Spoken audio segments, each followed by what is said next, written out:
January 17th, the race began to abolish the Second Amendment, a right determined to be outdated by legislators.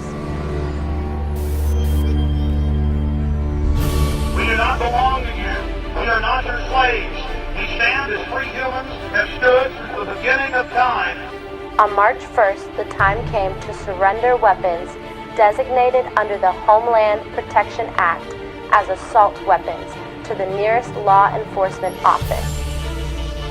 If we lose our Second Amendment rights, we lose the Republic. On March 5th, the law expanded to include all modern firearms. On March 6th, the people said no. The answer to 1984 is 1776.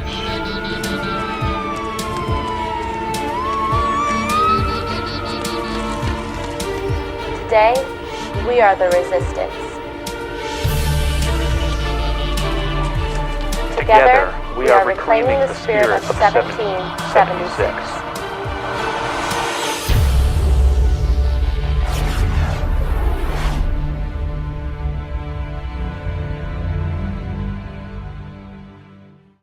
We stand at the very tipping point between making history or simply repeating it.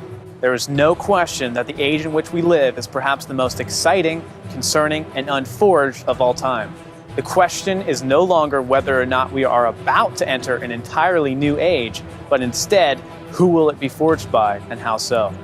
Will the people, we the people, ultimately craft the world in which we would like to live, or will our idle hands allow for the societal work in which we once took pride to become broken and brittle?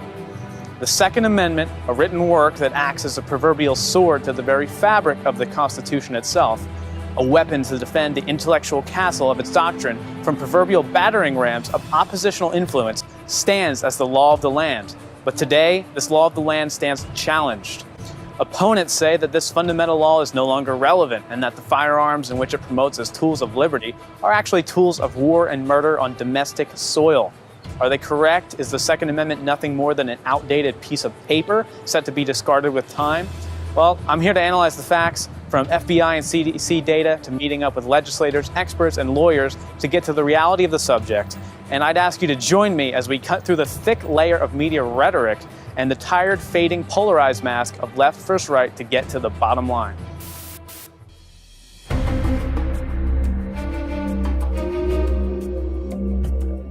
To this date, numerous cities and nations around the globe have enacted varying degrees of gun control legislation. Increasingly, we are also seeing the rapid introduction of new, harsher legislation that has been receiving more support in the previous years due to a focus on headline-topping shootings within the country. In addition to being more widely reported on, the legislation attempts have become exceptionally more aggressive. Instead of seeking to curb the sale of guns to the mentally ill, politicians like Senator Dianne Feinstein are actually looking to ban all modern firearms. In one interview detailing her proposed gun ban, Feinstein explained how she would actually like to force, quote, Mr. and Mrs. America to turn in all of their guns.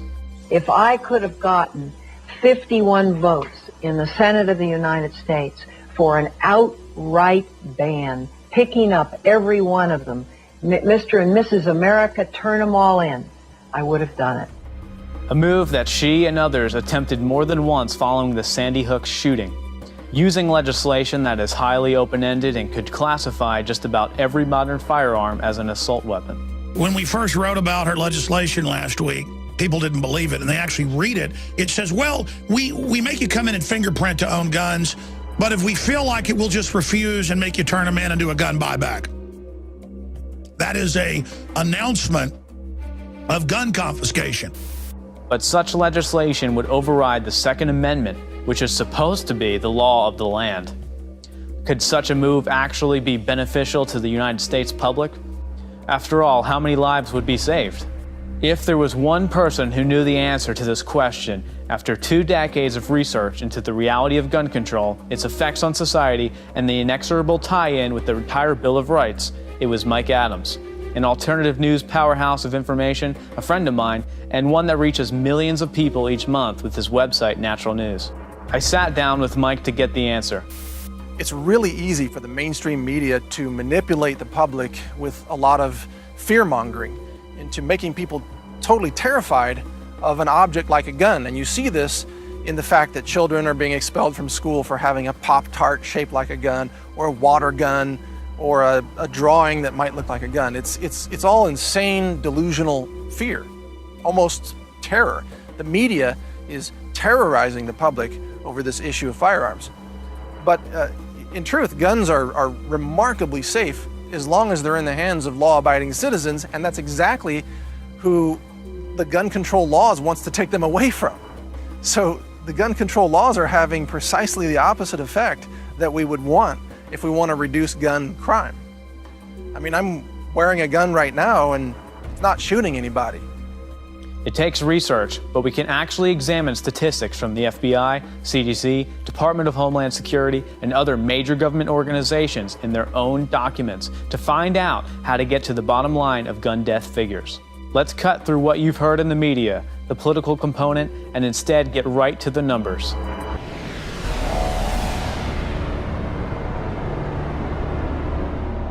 The first thing to touch upon, and perhaps the most relevant to our modern society, is how deadly firearms really are. First of all, let us examine the factors that are responsible for deaths within the United States. We'll be examining data from the CDC for leading causes of death, as well as statistics from the FBI regarding homicides. We find the following numbers. We find that annual deaths from heart disease based on CDC data total 597,689. Cancer deaths total 574,743. Stroke deaths, 129,476. Deaths from accidents, unintentional injuries, 120,859. Alzheimer's disease, 83,494. Even diabetes, 69,071. Even the flu, influenza, 50,097. Suicide deaths, 38,364. But what about overall weapons deaths? We find using 2009 FBI data, the number totaled 13,636, drastically lower than the previous leading causes. And then we get into overall firearm deaths taken from the weapon deaths. From that, we find 9,146. These may not have been the kind of numbers you were expecting. Many people don't realize that the number of gun deaths in America is actually quite small compared to the number of people killed by Western medicine. 783,000 Americans are killed each year by what's called iatrogenic deaths, death by doctor and pharmaceuticals and medical mistakes. If you want to save lives in America, you should start where the deaths are actually happening. And it's from preventable things like cancer, like heart disease, like pharmaceutical side effects. Gun deaths relative to that are absolutely minuscule, and most of those deaths are even gangbangers shooting each other. It's not just random people on the street getting shot. It's people who are attacking each other over drugs. If you've been following the mainstream media, you may have thought the number would have been at least over 100,000, perhaps even higher than diabetes or suicide. The reality is that the number may be shockingly low to you, despite what preconceived notions you may have surmised. America is not the Wild West that you are depicting. We only have the problem in our cities and unhappily in our schools, where people like you have been able to get laws put on the books that keep people from being able to defend themselves. I honestly don't understand why you would rather have people be victims of a crime than be able to defend themselves. It's incomprehensible. You're an unbelievably stupid man, aren't you? And it's these preconceived notions that I think are muddying the waters of information surrounding the entire topic. After I spoke with several members of Congress on my mission to break through the media, I found out that top state reps are fully aware of this data. I went to the Texas State Capitol building to speak with Representative Steve Toth, a man who has studied gun data for decades, a move that ultimately led up to his initiative with the Texas Firearms Freedom Act, an act which blocks the federal government to institutionalize gun bans and regulations within the state of Texas. We're the most law-abiding segmentation. If you do a demographic taxonomy research study across people of the United States, you will find that Second Amendment, adhering to CHL owning, people are the most law-abiding segment of our society. Study after study, scientific poll, research after research study will show you we're the most law-abiding people there are. So taking an assault style, and it's not an assault weapon, these are not the weapons that are used in the theater of wars the president would like to mislead people into believing. These are semi-automatic weapons. They're not fully automatic weapons like an M4 and M16. These are simply semi-automatic weapons that look really cool. That's all they are. And by taking them away from law-abiding citizens, we are no more safe, we are much less safe. But it's still 9,146. So let's now break down the figure to get the specific factors. Of the 9,146 firearm deaths, 6,452 were from handguns, only 348 from rifles, 418 from shotguns, 94 from other guns, and 1,834 from unknown guns.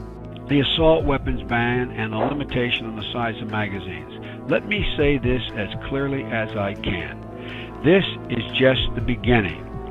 We believe that weapons of war have no place on our streets. Rifles have been demonized as powerful tools of homicide that are to blame for large numbers of yearly deaths. But as it turns out, only 348 per year are actually killed using rifles. Now, of that number, we must ask, how many are using illegal weapons and non-gang related? And furthermore, how many of these murders occur in gun-free cities? Valid questions, but you may be wondering still how this relates to other weapons. Rifles are the most dangerous weapon available to most individuals, after all. Let's take a look at the FBI data for homicides committed via non-firearm sources to get an idea of how it compares to the death toll of key firearms like rifles and shotguns. Knives and cutting tools accounted for 1,825 deaths in 2009, 1,477 more than rifles.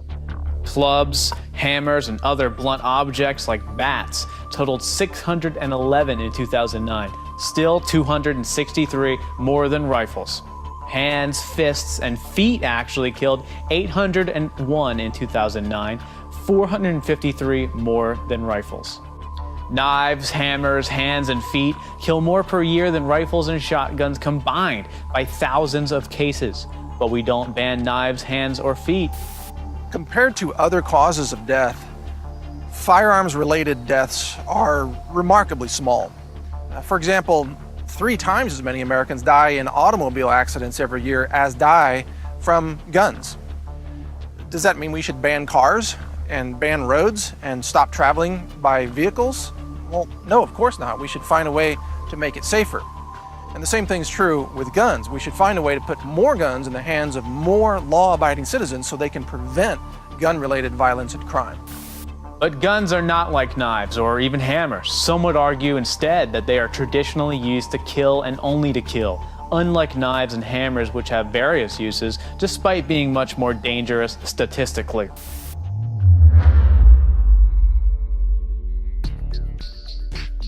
Unless we can show that guns actually give value to a society, guns therefore have no purpose, as would a hammer for building or a knife for preparing food.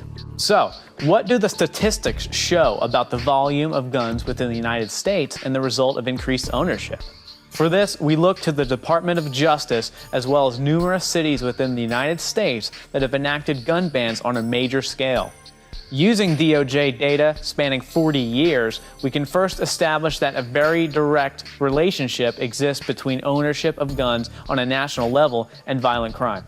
As gun ownership rises in law-abiding citizens per 1,000 people, crime begins to descend. During my trip to Tennessee, where I spoke with Representative Joe Carr, gun manufacturers, and other individuals at the heart of the issue, I managed to schedule a time slot with Representative Faison and ask his opinion on the very subject. If you look at our greatest crime rate, from one end of this nation to the other, the greatest crime rate with guns happen in gun-free zones. However, I would encourage you to look at one of the safest states in America, and they have open carry in Vermont.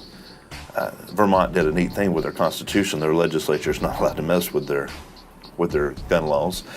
And so that is probably one of the freest states in America to be able to carry a firearm. and it's also one or two, depending on who does the research, safest states in America. Am I drawing a correlation? Yes. Connecting two dots? Yes. But I think you can do that. When you look at where the crime is crazy, guns aren't allowed. Where guns are encouraged, crime's not there. Guns in this country, and a lot of people should not have guns. Chicago is a perfect example of a city that has enacted a ban on all handguns, with the minor exceptions of those who had previous gun registration before that time. Going into law in 1982, we can see how Chicago's murder rate spun out of control following the extreme regulations, while the rest of the United States, as we documented in the previous graph, saw a decline in murder rates as guns surged. Following the handgun ban in Chicago, crime increased by 40% across the board. This trend continued for decades, with police revealing that 96% of firearm murders in Chicago were actually committed by handguns. Handguns, of course, that had been banned for decades. And we see cities like New York and Chicago with total gun bans for the citizens. We see states like California, New York, Illinois with incredibly draconian laws. And then we see foreign countries where they did the same thing. First restrict semi-auto, then register, then ban. You can only be at a hunting club. Then you can't have your gun at the hunting club. It's just totally gone. We've seen them do this over and over again, banning hunting. They're always saying, don't worry, you'll have your Second Amendment, but we're going to restrict your hunting. Also implying that the Second Amendment is only about hunting and not defense against tyranny and defense against the common street thug. As it turns out, criminals were getting a hold of firearms with intent to commit crime, while normal citizens were not able to carry a firearm to defend themselves. The criminal, in this scenario, has a distinct advantage, as they know their law-abiding targets cannot carry a weapon in self-defense. Representative Joe Carr agreed to meet me away from the Capitol building to discuss this exact topic and others in a private location.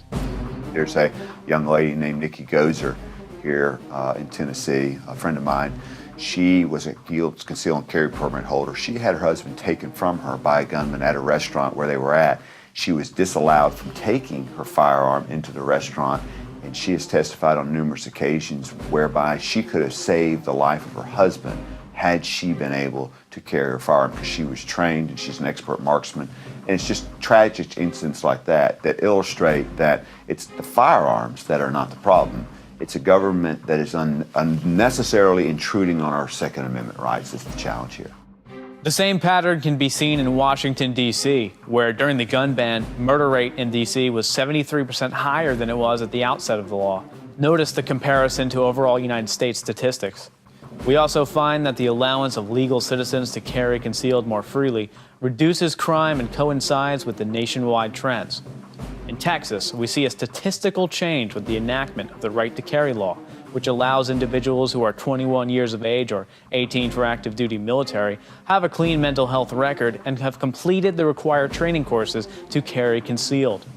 Since the beginning of the law, which is clearly marked in this graph, crime fell 30% in Texas, and the United States murder rate plummeted 28% lower overall. Kennesaw, Georgia, Florida, you've got all the statistics. Generally, it's about 23% within 1 year of a concealed carry, crime drops. Home invasions, robberies, carjackings, over 20%. Some states it's even higher. Kennesaw, Georgia, it was 87%. That's state's own numbers. Because criminals are scared to mug a woman if she's got a fanny pack. You know, criminals will tell you, they look at a jogging woman, does she have a fanny pack? Is there a little 25 in there?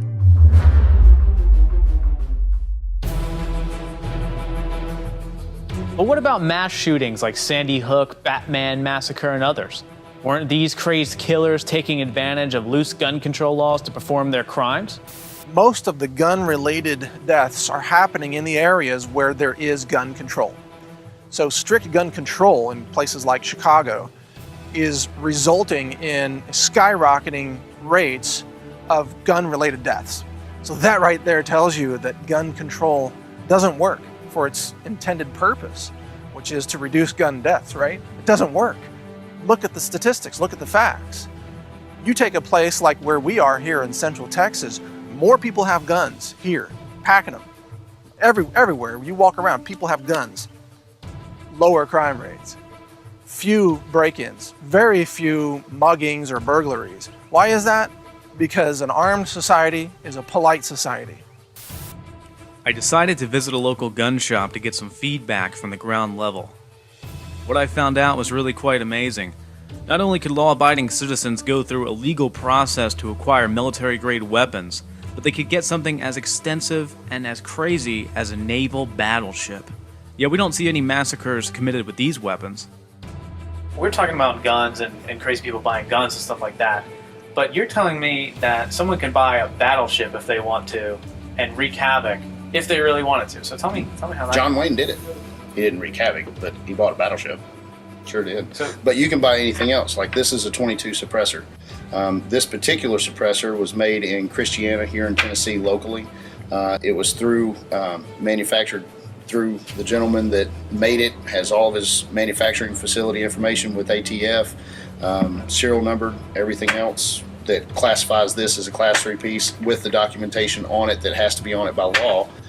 Gets put into a Class 3 application with photographs, has to be signed off with the Sheriff's Department, and then the ATF signs on it, either approved or denied. And this background check takes about 6 months to do. And the whole thing that you're trying to get through this background check is that stamp. And that stamp is a $200 Class 3 stamp for purchasing any kind of a Class 3 weapon, whether it's fully automatic MP5, whether it's a suppressor, whether it's Claymore mines, whether it's anti-aircraft air, it doesn't matter. Perhaps one of the most saddening examples of a gun-free zone turned bloody is the Fort Hood massacre. Covered extensively years ago, Islamic extremist Major Nidal Malik Hassan murdered 12 United States soldiers, one Army civilian employee, and wounded around 30 to 38 others in a quote-unquote gun-free zone. This was, of course, inside a United States military base, where guns are not allowed to be carried by the soldiers. These soldiers, who could at any instant be shipped off to another nation to wage war against other troops with automatic weapons, tanks, aircrafts, they were gunned down by a single lunatic amid a failed unarmed defense. More soldiers would have died if it were not for an armed security guard. This is not a left or right issue. It's not a Republican or a Democrat issue. This comes down to the hard science, the fact that when we take guns away from people, they become less safe. Period. End of story. There is a lawmaker in the state of New York who is trying to make it mandatory that if you own a gun legally, that you have to carry $1 million of liability insurance. Well, tell me who that's going to affect. First off, if you own a gun illegally, you're obviously not going to go out and run out and buy $1 million of liability insurance. The only person that will affect will be a low-income person that can't afford to go out and buy $1 million liability policy so that he can defend himself, so that he or she can keep their house safe. It's wrong. It's discriminatory, and it gives an advantage to wealthy people, and it gives an advantage to criminals, and it absolutely puts those that are most vulnerable, those that live in the inner city, that want to follow the law, it puts them at a distinct disadvantage.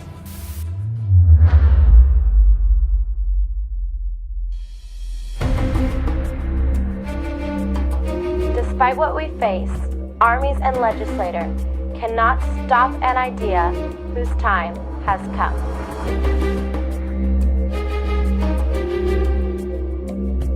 The revolution has begun, and it starts with you.